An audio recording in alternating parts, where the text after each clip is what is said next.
Doing a handstand in a high pull-up bar may be one of the most unique feelings ever, but it always involves a risk. Your body and mind tell you that you might die, and if you don't know how to safely bail or fall from it, then that could happen. However, falling from such heights can be done safely if you meet certain conditions. Before explaining further, a warning must be made. If you keep watching this video and proceed to attempt a high bar handstand, then you acknowledge that you are totally responsible for your own actions. I'm sure there are plenty of ways to bail from a high bar. However, the one that I'm going to show in this video involves landing with your feet, knees, and hips. Some conditions and requirements that you must meet before even thinking about doing a handstand in a high pull-up bar are: 1. You must at least have 1 year of parallel bar handstand training. At first sight, you might think that parallel bars don't have carryover to straight bars because of the grip, and it is true when talking about the grip. However, if you train 1 year of parallel bar handstands, then it means that you were consistently falling from the parallel bar. In other words, you have exposed your knees, ankle, hips, and spinal cord to 1 year of conditioning that is essential to fall from a higher surface.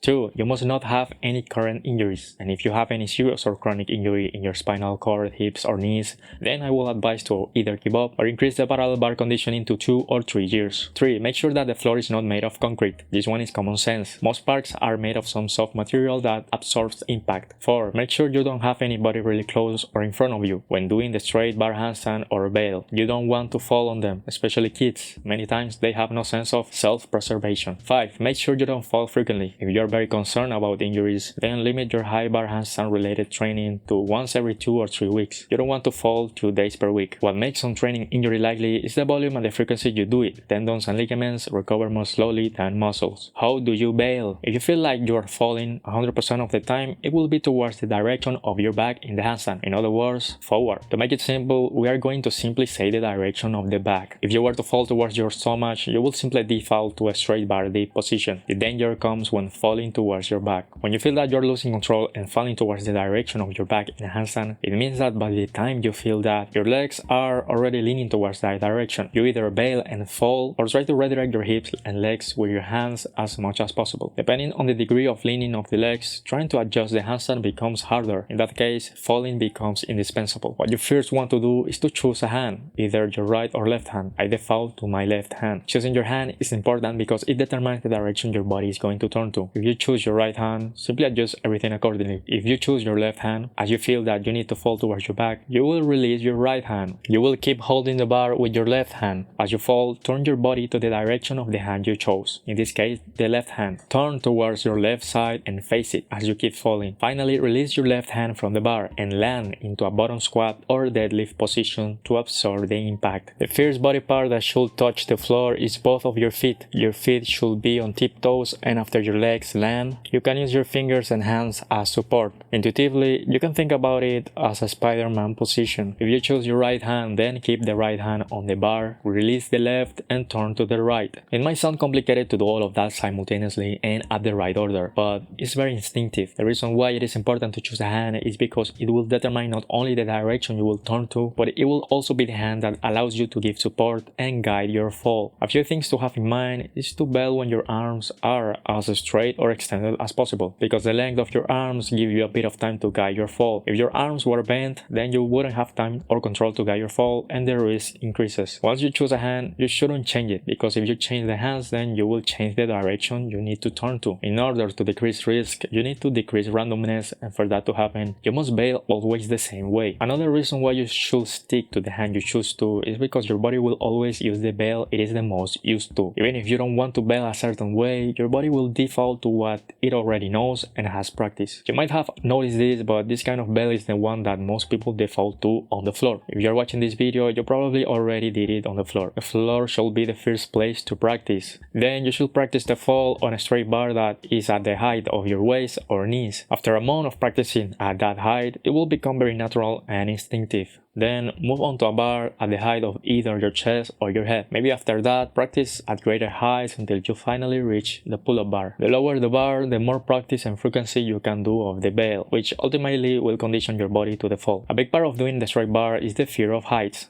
and in order to overcome that, you need to practice at lower heights. Fear inhibits strength and range of motion. When you get to a straight bar position in a pull-up bar, the only way to get to the handstand is through a bent arm handstand press, which needs strength. You will notice that even if you want to exert strength, you will not be able to because you are scared. Your body and mind knows that it is risky and will try to stop you, which is also counterproductive. In order to get rid of that fear, you must fall. It is that simple. When you get the courage to fall, you will realize that it is not that bad, that you can handle it, and the fear decreases. To get rid of the fear, you must have courage at the start, but you can also have a shift of perspective by falling in lower bars and slowly increasing the height. You can first fall on a bar at the height of your knees, then waist height, then chest height, then head height, then a bit taller until the pull-up bar is not that big of a deal. Other than falling for conditioning, you can do sissy squats to condition your knees. Always make sure to warm up your ankles, knees and hips with joint rotations, normal squats, a few jumps and falls from smaller heights before going to the pull-up bar. There are a few things to avoid when falling from high bars. You should always avoid falling like in a parallel bar, the type of bed that is curling your body forwards, because your legs or your feet can easily get stuck between the straight bar, and if that happens, the fall is not going to be good. You should avoid falling when having your arms bent. You should avoid falling very frequently. You should avoid falling on hard surfaces like concrete. You should avoid hesitating the fall. Embrace it, because the more you hesitate,